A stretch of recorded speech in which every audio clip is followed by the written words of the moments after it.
Inside the most luxurious hotel room in Texas, authorities found the cold corpse of an heir to a $5 billion dynasty. Surrounding him were no enemies, only isolation and narcotics. 47 years earlier, another grandson from this exact same bloodline had his ear severed by kidnappers, simply because the richest grandfather on earth refused to pay the ransom. J. Paul Getty possessed enough capital to buy every oil field on the planet, yet he measured family ties through tax deductions. The truth hiding behind the famous Getty curse is a brutal calculus of capitalism. It destroyed the entire family. The foundation of the greatest oil monopoly in history was not built by a desperate man fighting for basic survival. It was engineered by a privileged heir who started at the top of the financial ladder and systematically learned how to purchase the rest of the world. John Paul Getty was born in the year 1892 directly into extreme financial privilege. His father, George Franklin Getty, was already a prominent attorney who transitioned into a formidable petroleum millionaire.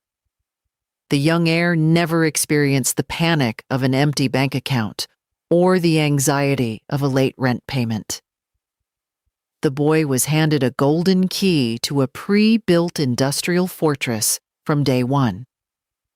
When the young man decided to enter the volatile oil business, the patriarch simply handed him a $10,000 loan to purchase drilling leases in the Oklahoma Territory.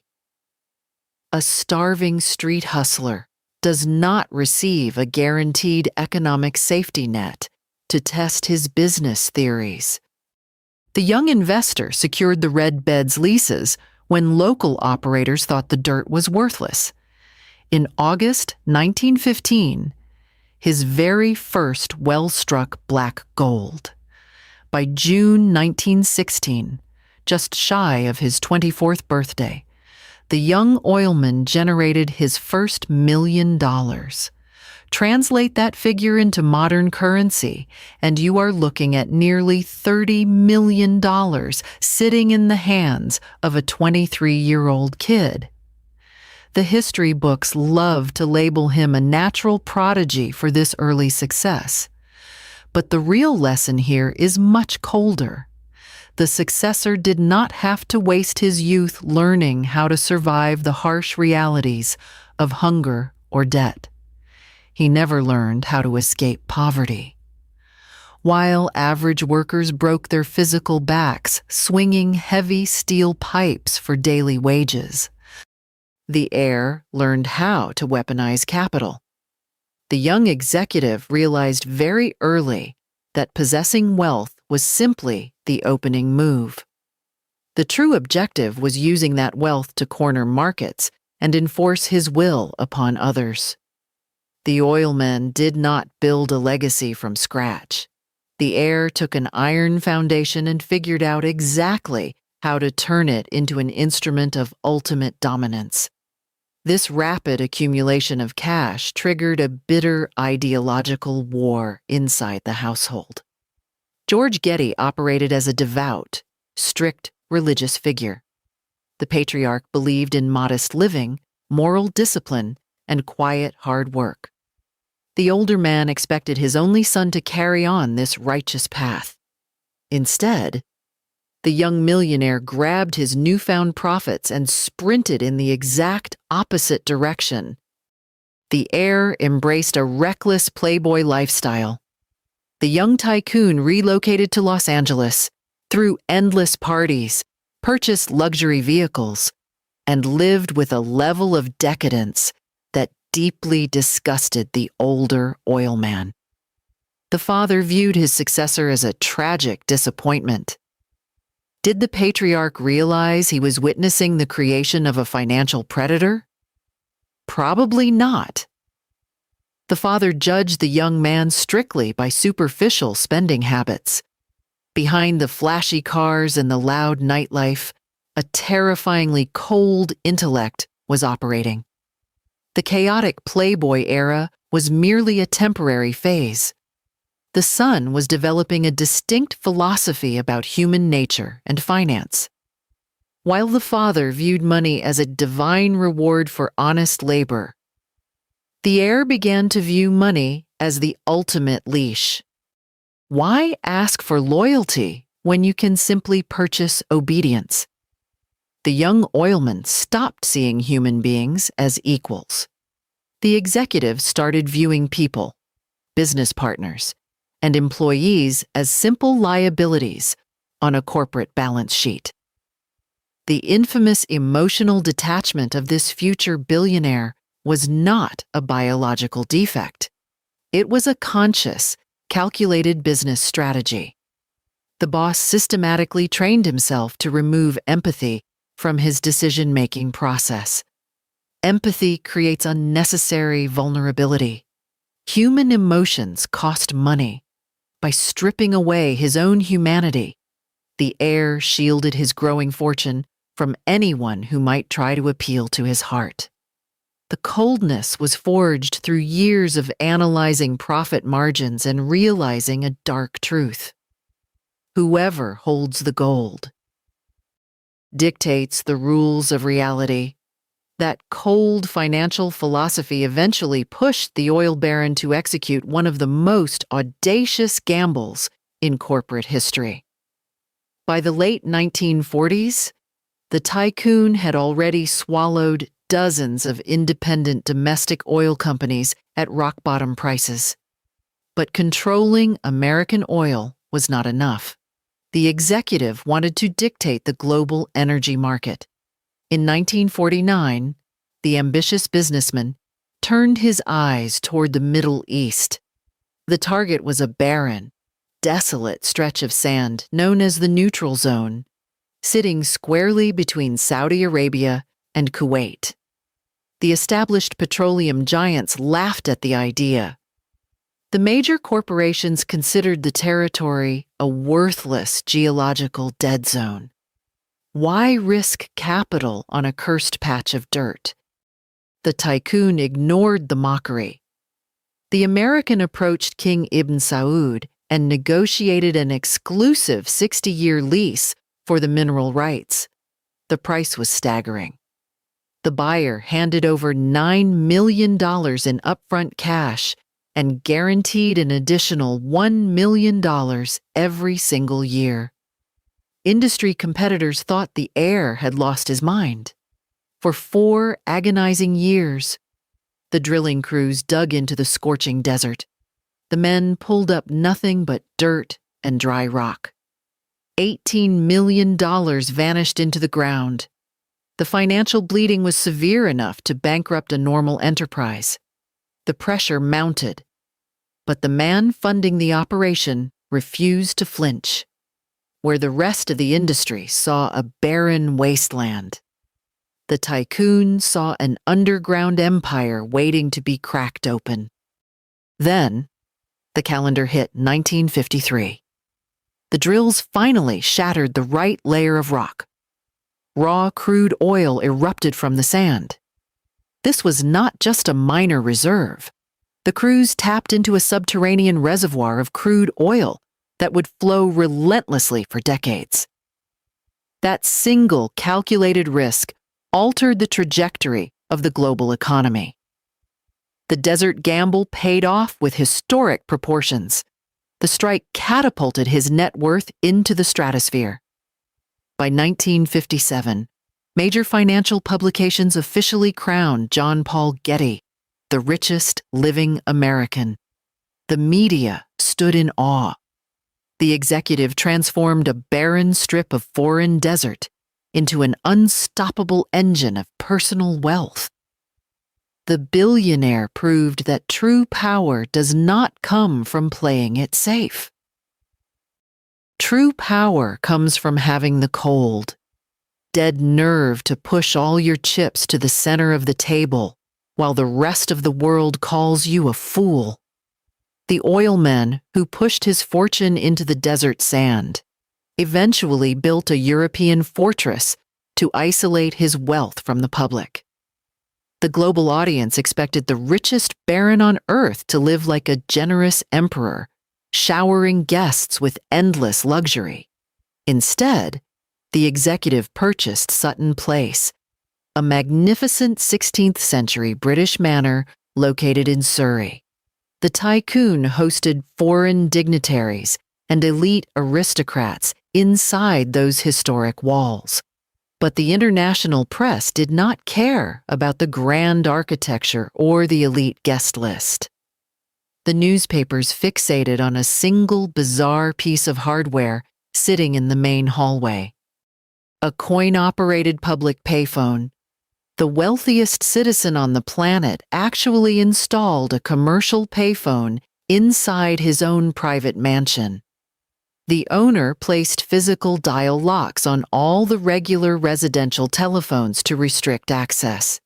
If visiting relatives or household staff needed to make a call, the guests had to dig through their pockets for spare change and drop coins into the mechanical slot. The media circus exploded overnight. Journalists relentlessly mocked the tycoon across the globe. The reporters painted a pathetic portrait of a paranoid miser counting pennies while sitting on top of a billion-dollar empire. The public laughed at the sheer absurdity of the situation. How could an executive possessing infinite wealth humiliate his own dinner guests over a simple phone bill? The story became a legendary joke, permanently cementing his reputation as the cheapest billionaire in modern history. The press loved the cartoonish caricature of the greedy old man hoarding loose change. But the journalists missed the actual point entirely. The reporters looked at the hardware and saw a cheap punchline. The media failed to look deeper and recognize the ruthless financial calculation hiding behind that coin slot. The truth behind the infamous payphone destroys the cheap caricature. The oilman did not install the device to torture his dinner guests. The installation occurred during a period of extensive architectural renovations at Sutton Place. Hundreds of independent contractors, carpenters, and construction workers walked through the estate every single day for months. During this chaotic construction phase, the international telecommunication bills skyrocketed out of nowhere. Unknown workers were picking up the unsecured residential lines and dialing overseas numbers on the dime of the billionaire.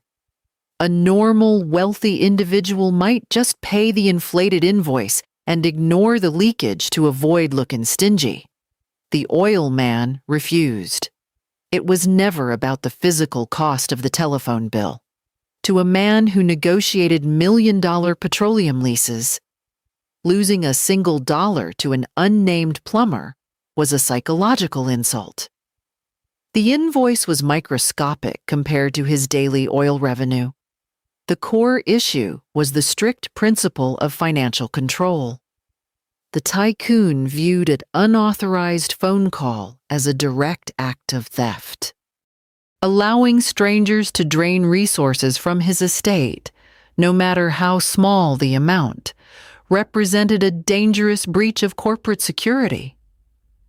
The owner deployed the coin-operated machine as a blunt administrative tool to stop the internal bleeding. The moment the construction crews finished the renovations and exited the property, the payphone was quietly uninstalled and removed forever. The financial defense mechanism deployed at Sutton Place was only the visible surface of a much darker psychological sickness. As the net worth of the oilman climbed into the billions, the physical world became increasingly terrifying. The executive transformed the historic British estate into a heavily militarized compound. The billionaire hired former British combat paratroopers to serve as a private security militia. He unleashed packs of highly aggressive German shepherds to patrol the manicured lawns every single night. Heavy steel bars were quietly installed across the ground floor windows. The man who possessed enough capital to purchase entire nations lived in a constant state of agonizing paranoia. He feared kidnapping, he feared assassination, but most of all, he feared anyone asking for a financial loan. This extreme financial retention infected his daily physical existence. The richest citizen on earth absolutely refused to pay standard hotel laundry fees. While staying in the most luxurious five-star suites across the globe, the billionaire would personally wash his own underwear and socks in the bathroom sink every single night. He forced his corporate secretaries to reuse old envelopes and strictly mandated writing on the margins of torn paper. He would actively walk through his massive estates, unscrewing light bulbs to reduce the monthly electric bill. The tycoon possessed enough liquid capital to light up entire cities, yet he lived in the dark to save a fraction of a cent. It was a severe psychological sickness masquerading as financial discipline. The billionaire viewed every outgoing transaction as a personal, physical assault. While the American economy completely collapsed during the Great Depression, the oil baron saw a once-in-a-lifetime shopping opportunity. The billionaire traveled extensively across Europe, hunting down desperate aristocrats who were suddenly bankrupt. He purchased priceless classical art and historic real estate for absolute pennies. He did not buy art out of pure passion. He bought it because blood was in the financial water. He ruthlessly haggled with starving nobles over Renaissance paintings, treating priceless cultural heritage like cheap oil leases. This calculated predatory behavior built the exact foundation of the famous Getty art collection. He essentially weaponized global economic misery to decorate his own private walls. His appreciation for beauty was always chained directly to a vicious profit margin. The extreme isolation inside that fortified manor bred a terrifying God complex. The billionaire began studying ancient Roman history with a clinical obsession. He did not just admire the ancient rulers from a distance. The patriarch developed a deep, genuine belief that he was the literal reincarnation of the Roman Emperor Hadrian. He purchased ancient marble busts of the emperor and strategically placed them throughout the estate to reinforce his own delusions. The oilman genuinely believed his destiny was to rule a modern industrial empire using the exact same ruthless tactics as a Caesar. This imperial delusion perfectly justified his extreme cruelty. An emperor does not apologize for crushing the weak, and an emperor does not answer to his subordinates. This supreme arrogance entirely annihilated any possibility of genuine romantic love. The executive approached marriage exactly like a hostile corporate takeover. Before walking down the aisle, the billionaire forced his brides to sign brutal, airtight prenuptial agreements. The legal documents explicitly stripped the women of any future financial claims against his petroleum assets. If a wife dared to complain about his endless affairs or his chronic absence, the marriage was instantly terminated. The billionaire processed 5 separate wives through this cold legal machinery. The women were discarded the moment they demanded emotional presence or financial security. He replaced human intimacy with an obsessive control over his own physical body. The executive kept a meticulous daily diary, but he rarely wrote about human affection or family milestones. Instead, He filled the pages with exact mathematical calculations of his daily calorie intake and the specific number of times he chewed each bite of food. The obsession with physical longevity and extreme wealth completely blinded him to the destruction of his own bloodline. The desperate obsession with physical immortality pushed the aging billionaire into a bizarre and horrifying medical experiment. As the decades passed, the patriarch became absolutely terrified of his own mortality. He could purchase ancient Roman statues that lived forever, but he could not bribe his own aging cells.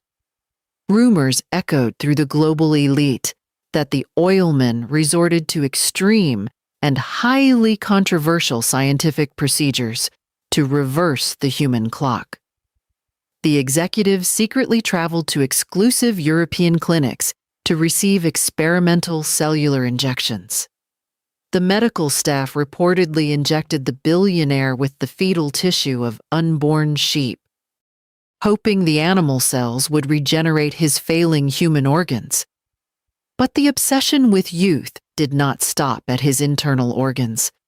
The tycoon desperately wanted the physical face of an immortal emperor. In his later years, the oilmen demanded extensive plastic surgery to completely erase the deep wrinkles of his age. But the surgical procedure was a catastrophic medical failure. The scalpel pulled the facial skin incredibly tight, leaving the billionaire with a frozen, distorted, and deeply unsettling physical appearance. The global press cruelly described the final result as a living gargoyle. The richest man on earth spent a massive fortune trying to purchase eternal youth.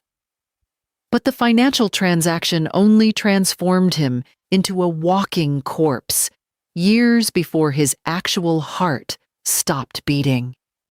That ruthless financial defense mechanism successfully protected the oil empire, but the exact same mindset annihilated his biological family.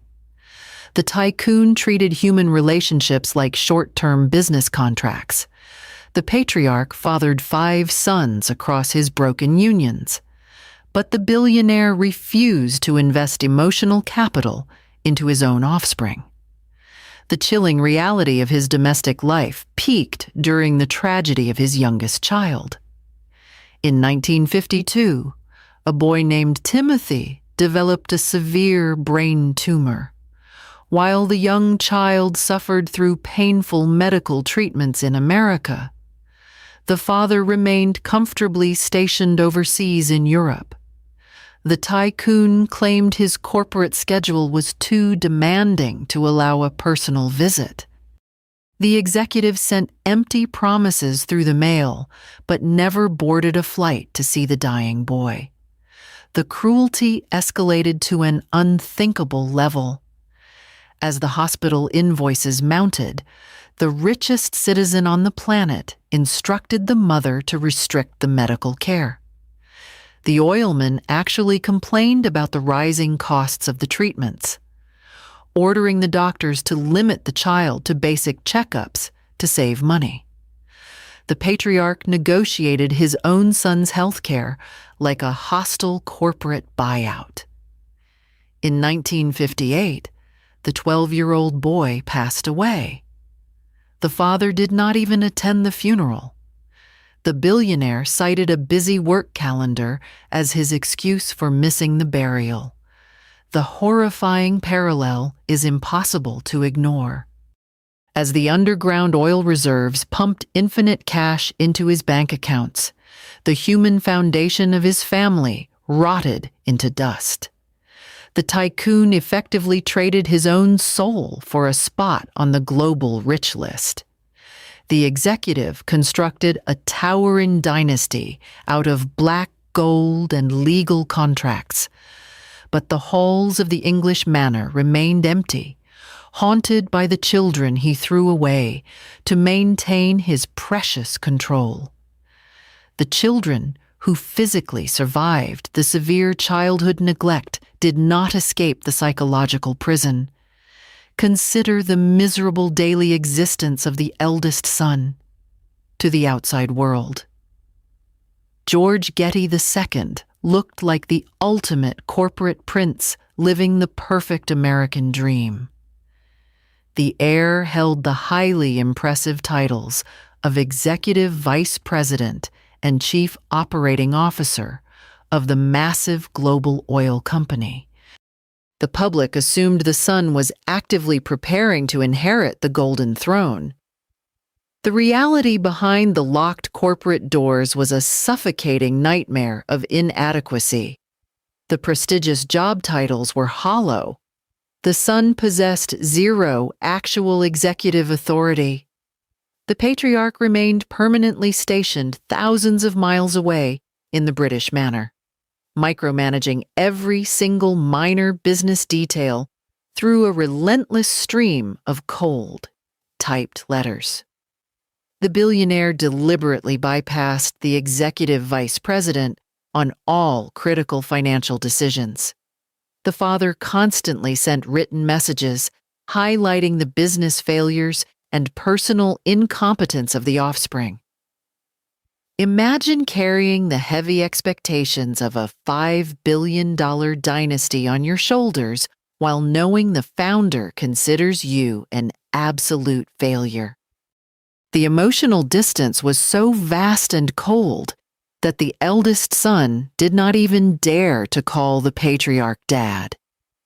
In public interviews, the desperate executive referred to the biological father strictly as Mr. Getty.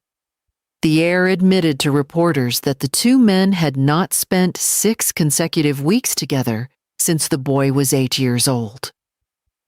Do you see the terrifying behavioral pattern?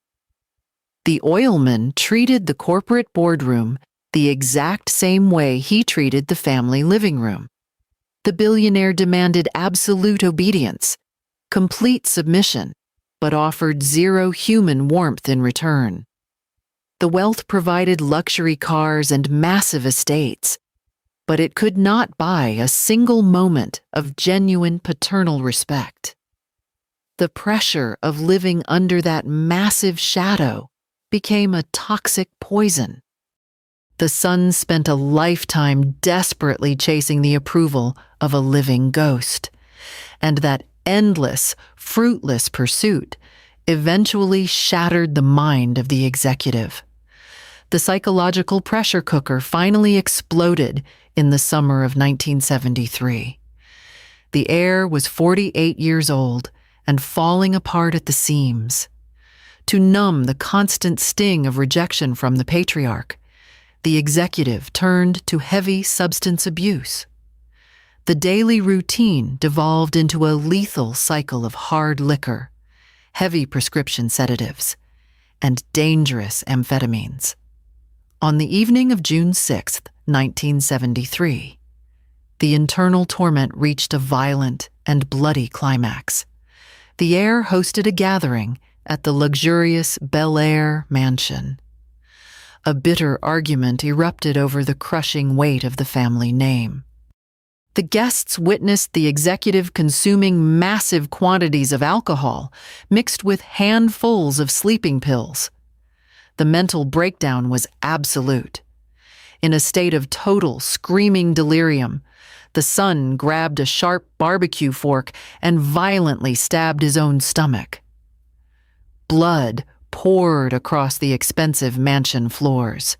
The frantic executive then grabbed a shotgun, fired a loud blast directly into the air, and locked the heavy bedroom door from the inside. When terrified friends finally smashed through the wood, the guests found the vice president lying unconscious on the floor. This exact moment exposes the true sickness of elite high society. What is the immediate priority when a human being is bleeding out from a self-inflicted wound? A normal person dials for an ambulance and rushes the victim to the nearest trauma center to save a life. But the people standing inside that mansion were not normal citizens. The guests were terrified of a public scandal. The elite crowd realized that transporting a prominent oil executive to the emergency room at the local university hospital would attract police sirens and hungry reporters. The rich friends prioritized the corporate reputation over a human heartbeat. The group decided to load the bleeding man into a private car and drive to a discreet, exclusive medical facility located much further away in the city. That paranoid decision to avoid the press added 20 critical minutes to the travel time. The vanity of the upper class cost the heir those golden minutes of survival. By the time the doctors finally examined the stomach wound, the massive overdose of sedatives had already shut down the vital organs of the victim. The eldest son slipped into a deep coma and officially died on June 7, 1973. The local county coroner examined the tragic scene, tested the blood toxicity levels, and released a straightforward medical conclusion. The 48-year-old executive died from a massive overdose of sleeping pills. The authorities ruled the event a probable suicide. For any normal grieving parent, the official legal ruling brings a moment of painful reflection and mourning.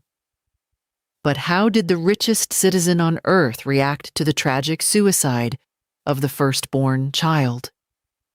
The patriarch flatly refused to accept the reality. A suicide inside the prestigious family tree was totally unacceptable for the corporate brand.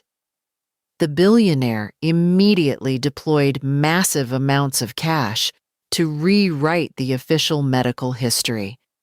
The oilman hired a private team of independent investigators to conduct a shadow inquiry. The wealthy father basically paid for a customized conclusion that erased the mental breakdown entirely. Following the funded investigation, the family released a fabricated statement to the global press. The official corporate narrative claimed the heir suffered a sudden stroke and passed away from a tragic cerebral hemorrhage. The public relations machine aggressively buried the alcohol, the pills, and the bloody barbecue fork. The billionaire could not spare a single ounce of affection to save the desperate executive while the man was actually breathing. Yet, the very second the son stopped breathing, the father weaponized the bank accounts to buy a clean reputation. The patriarch successfully purchased a fake reality to protect the precious surname from public shame. The dead son was reduced to a public relations problem that required a financial cleanup. But burying the truth of the eldest son did not stop the bleeding. The fake medical report successfully shielded the corporate brand from a suicide scandal, but the dark karma of the dynasty was already hunting down the next generation. Exactly 1 month after the eldest son took his final breath, the ultimate test of the cold financial philosophy unfolded thousands of miles away on the dark cobblestone streets of Rome. July 1973. John Paul Getty III, the 16-year-old grandson of the oil baron, was living a chaotic bohemian lifestyle in Italy. The teenager walked alone through the city at 3 a.m. Suddenly, members of the ruthless Italian mafia ambushed the boy. The criminals snatched the teenager right off the street, threw him into the back of a vehicle, and dragged him into a desolate cave hidden deep inside the mountains of Calabria. The armed captors quickly mailed a ransom demand to the terrified mother. The price for the safe return of the boy was exactly $17 million. From the perspective of the underworld syndicates, this was a perfectly logical business transaction. The mafia assumed they were holding the most valuable biological asset on the planet. The criminals believed the richest grandfather on Earth would immediately panic and wire the cash to make the nightmare disappear. But the Italian mobsters made a catastrophic psychological miscalculation. They expected a desperate family pleading for mercy. Instead, they initiated a standoff with a human calculator. The immediate family was completely broke. The mother was divorced and possessed no wealth. The father of the boy was entirely cut off from the massive family fortune, drowning in a severe heroin addiction and living on a strict minimal allowance. The parents had absolutely no leverage and no capital. The only human being capable of paying the $17 million ransom was the elderly billionaire sitting comfortably inside his fortified British manor. The mafia thought they held the ultimate bargaining chip. They thought a human life was priceless. But how do you successfully extort a man who views his own flesh and blood as disposable corporate inventory? The global media quickly swarmed the heavily guarded gates of the British estate. Reporters from around the world gathered with their cameras, expecting the devastated patriarch to issue a tearful public plea for the safe return of his grandson. Instead, the elderly billionaire stepped up to the microphones and delivered a statement composed of pure ice. The oilman looked directly into the camera lenses and stated, "I have 14 other grandchildren, and if I pay 1 penny now, I will have 14 kidnapped grandchildren." The reporters were completely stunned. From a strict corporate risk management perspective, the statement was mathematically flawless. Giving in to terrorist demands simply incentivizes future terrorism. But from a basic biological standpoint, the public declaration was a display of pure sociopathic horror. The patriarch slammed his wallet shut and walked away. As the long weeks slowly turned into agonizing months, the teenage boy rotted inside the freezing mountain cave. The hostage was chained in the dark, terrified and rapidly losing hope. The kidnappers grew increasingly violent and frustrated. The hardened criminals could not comprehend what was happening. The billionaire was actually ignoring them. To force a reaction, the mafia decided to escalate the psychological warfare. November 1973. A major Italian newspaper received a thick envelope in the Daily Mail. Inside the package, the horrified journalists discovered a lock of golden hair and a human ear sliced directly from the head of the 16-year-old boy. The attached letter contained a chilling promise. The criminals explicitly stated that this was just the first ear, and if the wealthy family continued to treat the kidnapping as a joke, the boy would be returned to them in small, bloody pieces. Photographs of the severed flesh splashed across international front pages the very next morning. The global public was entirely paralyzed by the sheer brutality of the mutilation. But the grandfather remained absolutely rigid. The blood of his own grandson was literally soaking the morning newspapers. Yet the executive still refused to simply wire the requested funds. The standoff mutated into a sickening game of chicken. Who will break first? The violent mobsters holding the bloody knife, or the elderly capitalist holding the limitless checkbook? The silence from the British manor was deafening. The public watched in absolute disgust as the richest man on the earth treated a mutilated child like a bad investment. The oil man was willing to let the mafia chop the teenager into pieces rather than surrender control over a fraction of his bank account. The arrival of the severed ear finally forced the reluctant patriarch to the negotiating table. But the billionaire absolutely refused to surrender. He treated the hostage situation exactly like a hostile corporate acquisition. He sent aggressive negotiators to haggle directly with the armed mafia. The executives ruthlessly ground the criminals down. The kidnappers originally demanded $17 million. The oilman brutally negotiated that price down until the mobsters finally cracked. The grandfather agreed to pay, but the exact structure of the final payment exposes the darkest corner of the capitalist soul. The billionaire wrote a check for exactly $2.2 million. Why did the richest man on earth settle on that specific odd number? Because the corporate accountants informed the executive that $2.2 million was the absolute maximum legal limit he could claim as a federal tax deduction. Let that horrifying reality sink deep into your mind. A 16-year-old boy is bleeding out in a dirty cave, missing half of his hearing, surrounded by armed killers. And the grandfather stops to check the federal tax code before writing the check. He successfully ensured that the government would subsidize the ransom payment. But the mobsters demanded slightly more money to finally release the hostage.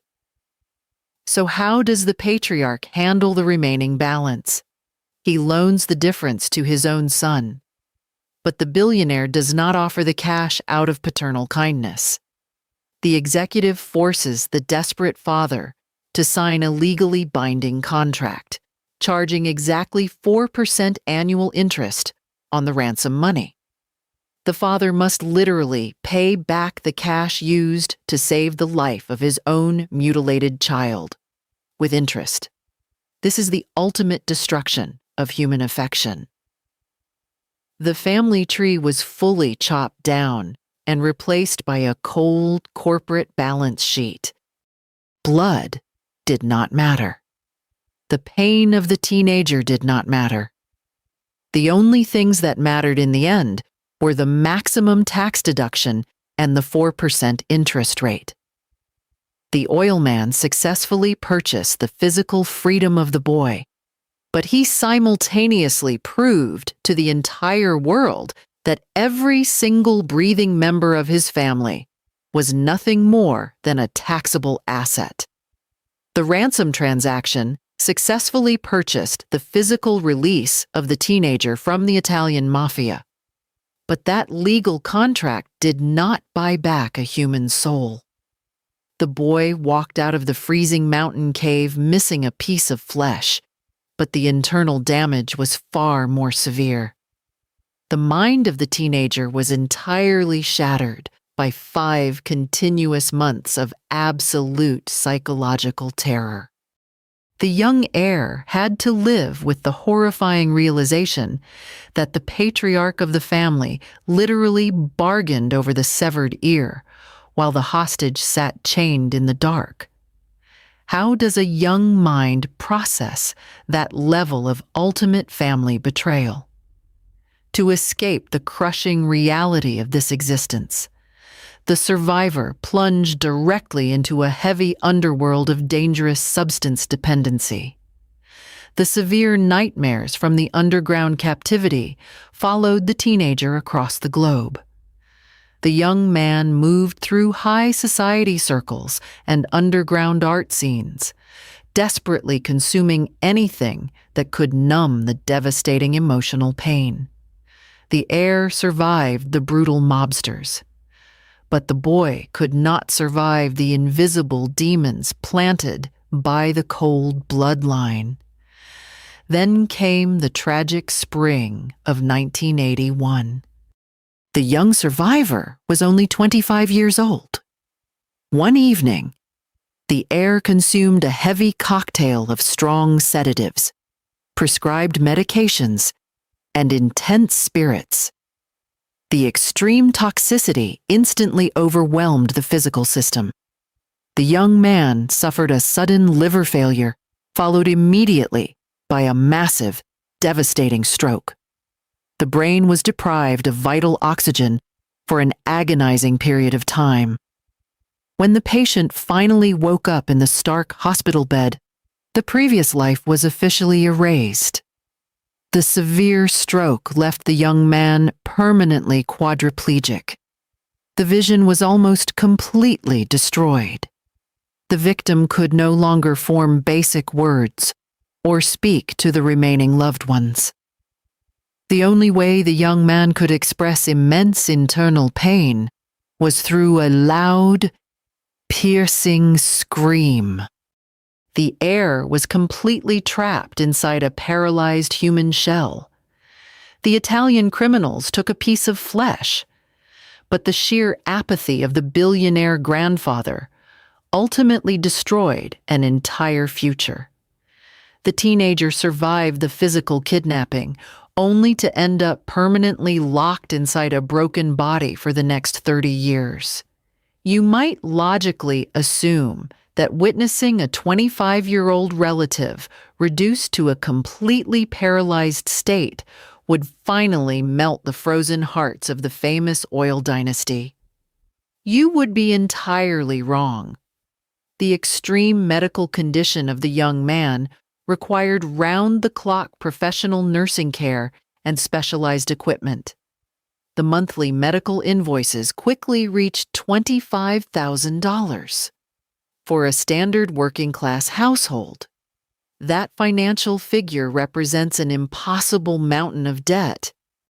But for a corporate dynasty sitting on billions of dollars in liquid assets, $25,000 is literally less than a microscopic rounding error on a daily tax spreadsheet. Yet, when the desperate mother presented the mounting medical bills to the wealthy estate, the heavy financial gates instantly slammed shut. The biological father of the paralyzed boy, a man who had recently secured access to a massive billion-dollar corporate trust, coldly refused to pay for the essential medical care. The wealthy executive publicly blamed the young son for the tragic medical emergency. The corporate leaders treated the quadriplegic condition as a personal moral failure, completely ignoring the fact that the addiction was the direct psychological consequence of a traumatic kidnapping they refused to quickly resolve. The absolute lack of basic human empathy had successfully mutated and infected the next generation. The toxic philosophy of extreme financial retention was actively passed down the family tree like a highly contagious genetic virus. The mother of the paralyzed heir was completely abandoned by the towering empire.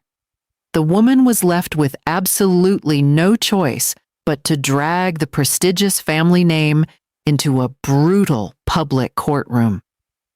The devoted mother launched an aggressive legal lawsuit against the former billionaire husband simply to secure the monthly funds required to keep the disabled son alive. Do you fully comprehend the sheer moral bankruptcy of this specific situation? A mother was legally forced to engage in a vicious war against a billionaire just to buy essential medical supplies for a severely disabled child. The immense oil fortune remained tightly guarded behind an army of corporate attorneys, while the direct victims of their emotional neglect were left to beg for basic human decency in front of a civil judge. The original architect of this generational trauma did not live to see the final tragic consequences of this extreme frugality. In the year 1976, John Paul Getty took a final breath. the richest private citizen on the planet, left behind a staggering mountain of wealth. But where did the billions of dollars actually go? If the patriarch refused to spend capital to protect the direct bloodline, what was the ultimate purpose of hoarding all that cash? The answer reveals the most twisted psychological paradox of the entire 20th century. The ruthless tycoon dedicated the massive bulk of the remaining fortune to establish the Getty Trust and fund the magnificent Getty Museum in Los Angeles.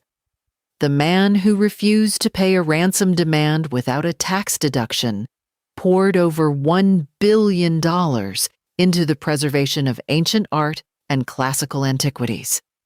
Today, the museum stands as a towering, pristine monument of global culture. Millions of tourists walk through the beautiful architecture, completely oblivious to the dark reality funding the exhibits. Do you see the terrifying irony hidden inside those museum walls?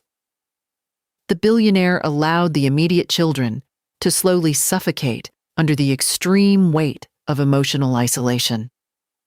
The executive allowed a grandson to be physically mutilated by violent criminals over a tiny fraction of daily corporate revenue. The oilman let the biological descendants rot and wither away. Yet, the tycoon was entirely willing to spend billions of dollars to ensure that a piece of ancient marble or a classic European painting was perfectly preserved in a climate-controlled room forever. Human beings were too messy, too demanding, and too emotionally expensive. Art, however, requires absolutely no empathy. A marble statue never asks for a fatherly embrace. A canvas painting never begs for ransom money. The underground petroleum reserves made the executive the wealthiest man alive. But the museum allowed the billionaire to purchase a pristine form of cultural immortality. The tycoon successfully bought a spot in the history books as a generous patron of human knowledge, entirely washing away the dark sins of domestic cruelty. The glittering museum in the California hills is universally praised as a glorious gift to humanity. But in reality, the massive institution is a magnificent, billion-dollar tombstone built directly on top of a frozen, broken family tree. The dark karma surrounding the oil dynasty did not vanish after the original founder was buried in the ground.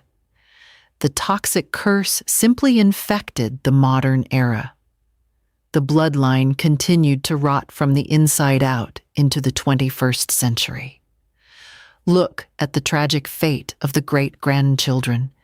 The immense wealth of the family trust provided unlimited access to the most dangerous chemical substances on the modern black market.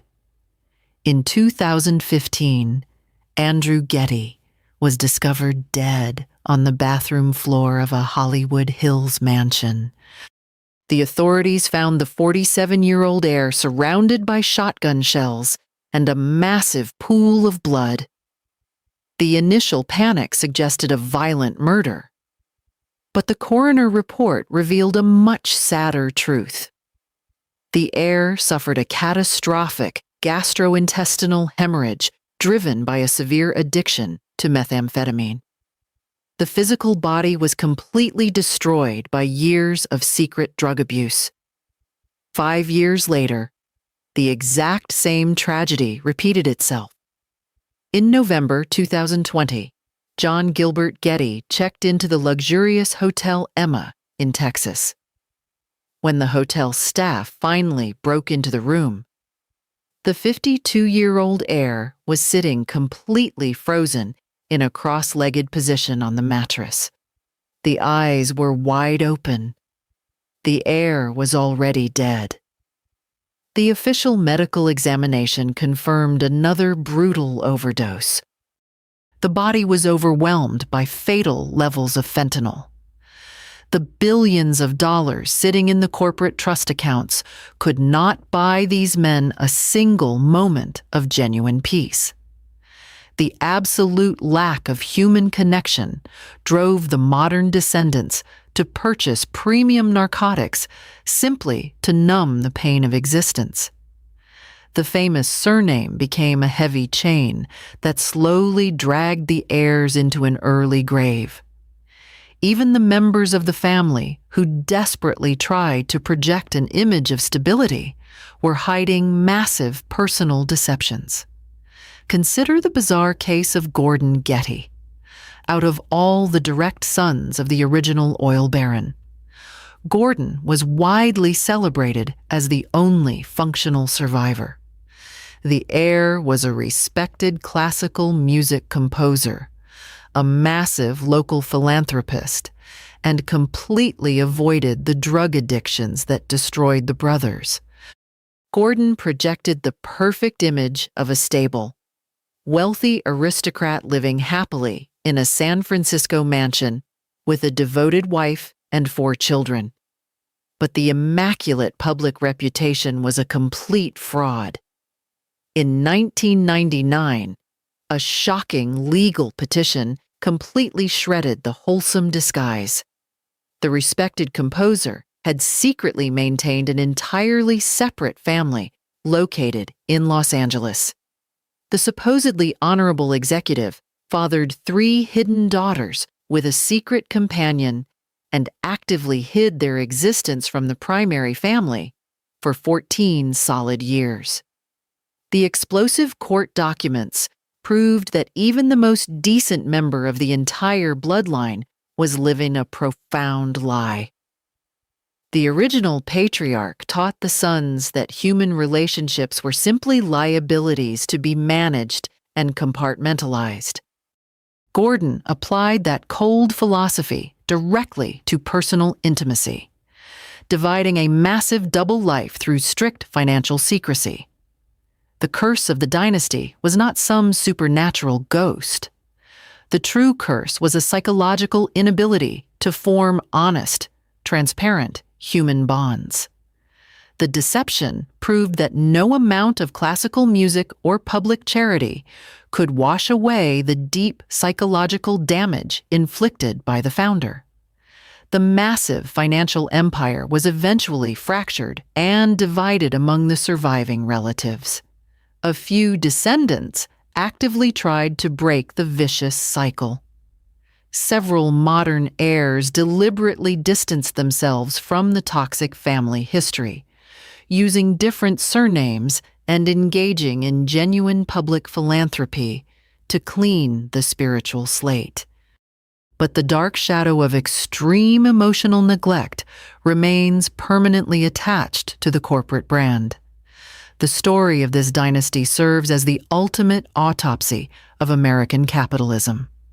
The founder successfully built an unstoppable global monopoly out of black gold and ruthless legal contracts. The executive conquered the entire petroleum market and bought a permanent place in the history books. But the cost of that financial victory was absolute spiritual bankruptcy. The immense wealth mutated into a destructive poison that systematically destroyed 4 generations of human beings. The corporate accounts were overflowing with cash, but the actual family was entirely hollowed out by addiction, suicide, and profound isolation. The final ledger of the family tree reveals a terrifying truth. You can purchase the entire earth, but the transaction might cost you every single person you were supposed to love. A random spectator once made a profound observation. What does it actually mean to conquer the entire world if the victory requires you to sell your own soul? John Paul Getty answered that exact question with absolute terrifying precision. The oil baron successfully engineered an indestructible corporate empire and funded a majestic global museum that will literally outlast human memory. Yet, The executive left behind a completely devastated family tree, frozen in emotional absolute zero. The famous curse haunting this specific dynasty is not a supernatural phenomenon. The tragedy is simply the final invoice delivered to a man who deliberately replaced human empathy with a corporate balance sheet. The executive achieved ultimate global wealth, but the profound poverty of the spirit ultimately destroyed everything else. The story of this empire is now closed. But the records of the global elite are far from empty. If you want to explore more tragedies of the wealthy and understand the real cost of power, hit the like button and subscribe to Wealth Autopsy. Leave a comment below telling us which dynasty or billionaire heir we should look into next. Share this video to support the channel. Thank you for watching, and we will see you in the next video.